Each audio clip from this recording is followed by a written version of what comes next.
Scorpio, hi! Welcome to Mr. Queen PH. At ito ang inyong energy update for June 16 to 30, 2025.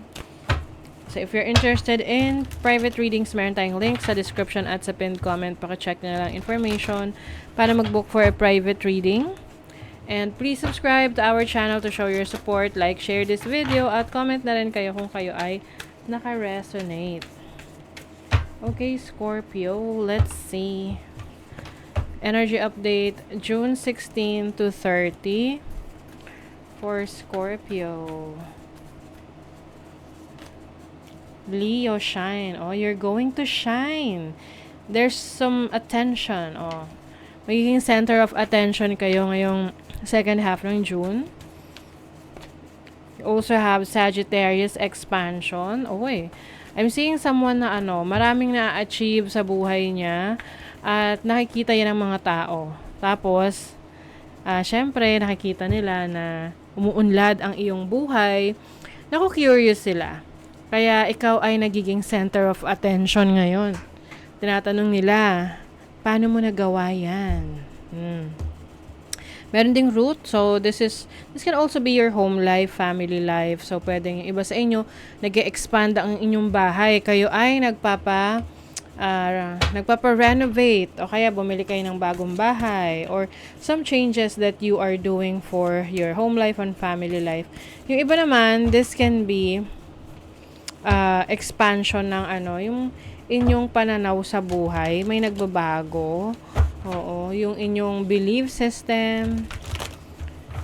Some of you, maaring may opportunities na tumulong sa iba sa pamamagitan ng pag-share nyo ng inyong knowledge, ng skills, ng inyong abilities.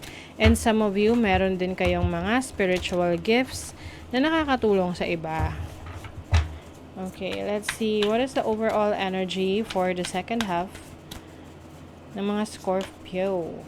The Lovers. Okay, so as an overall energy, you might be entering a commitment, no? Pwede itong romantic relationship, pwedeng business partnership, or may decision making ka na gagawin na kailangan mo talagang pag-isipan ng maigi, pag-aralan ng maigi.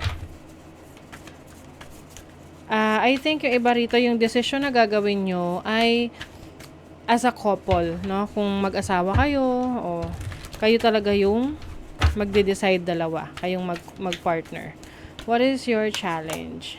The Page of Cups. This can be a decision pagdating sa anak, no? Kung meron na kayong anak.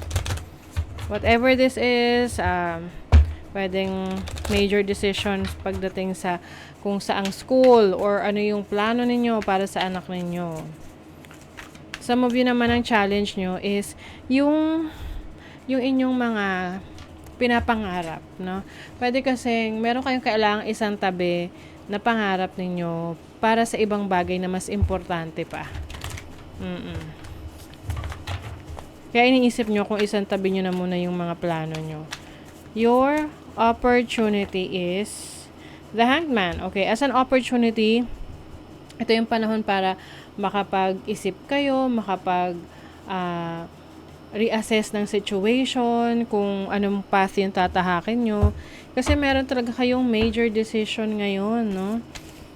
Pwede rin tong decision nyo sa paglipat ng bahay, paglipat ng trabaho, or major decision rin sa business ninyo. Yung iba, kung mag-a-abroad na ba, ganon. So, your blessing is, what is the blessing? The Seven of Cups. Okay, as a blessing, clarity ito, no? Kasi this is confusion, pero since blessing mo siya, magkakaroon ka na ng kaliwanagan kung ano yung dapat mong piliin, ano yung dapat mong gawin regarding dun sa pinagdedesisyonan mo. And I also see a lot of opportunities for you to be more creative, no? Kung ikaw ay yung tipong creative person, no? Makakater mo yung iyong creative talents and skill set. So, sa inyong kaperahan, money energies for Scorpio. Two of Pentacles. So, focus na focus kayo sa pag-create ng pera. Very busy. Oo, kailangan lang din i-balance nyo yung oras at panahon nyo, no? Kasi syempre, Mahirap naman pag nagkasakit, 'di ba?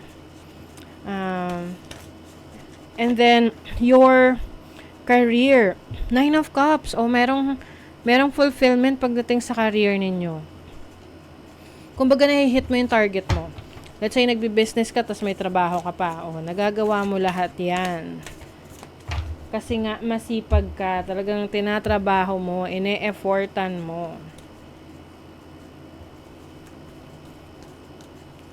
And some of you, meron kayong major decision pagdating sa pagkakagastosan nyo.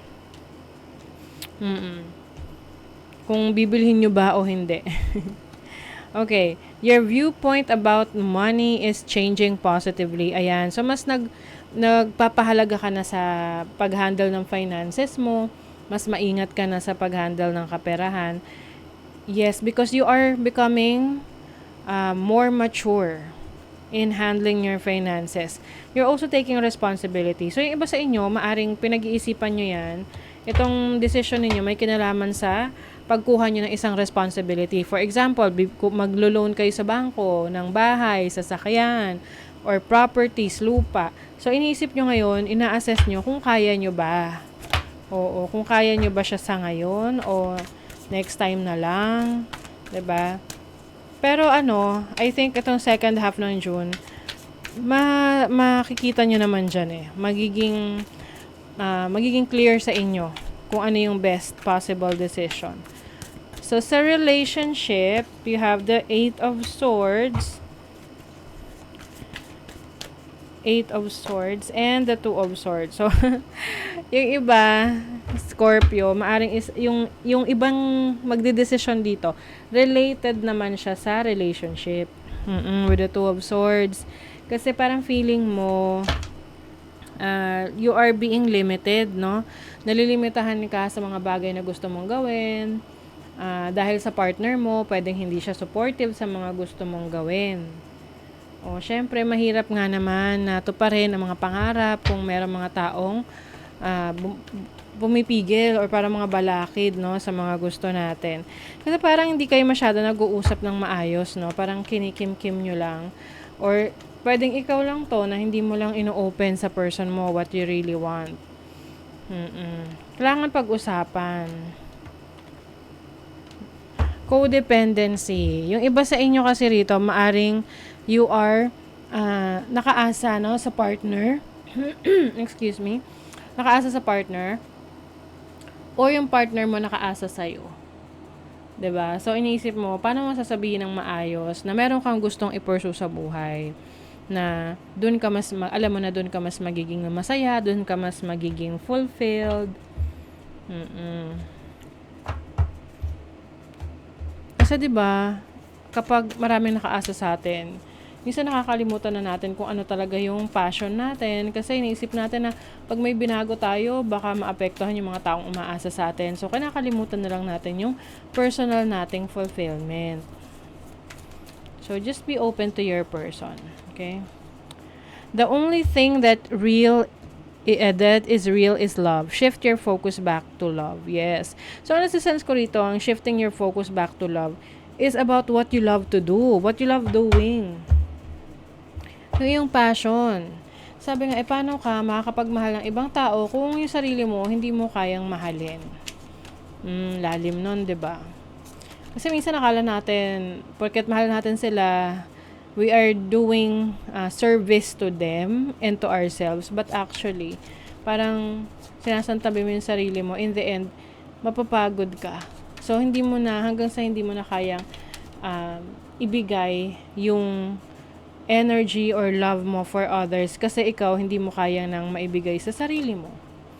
You will soon enter a beneficial partnership, luck, and longevity bless this union. So, some of you, yung mga nagbabalak dyan na pumasok sa isang relationship or business partnership, yes, magiging beneficial to para sa inyo. And then, you are learning all aspects of spiritual connection and reaching new heights. Oh, this is spiritual awakening for some of you. Marami kayong nare-realize about yourself, about your belief system, kung ano yung iba kasi pwede nagkakaroon ng ng awakening sa dati ninyong pinaniniwalaan. Maaring nagbabago ito.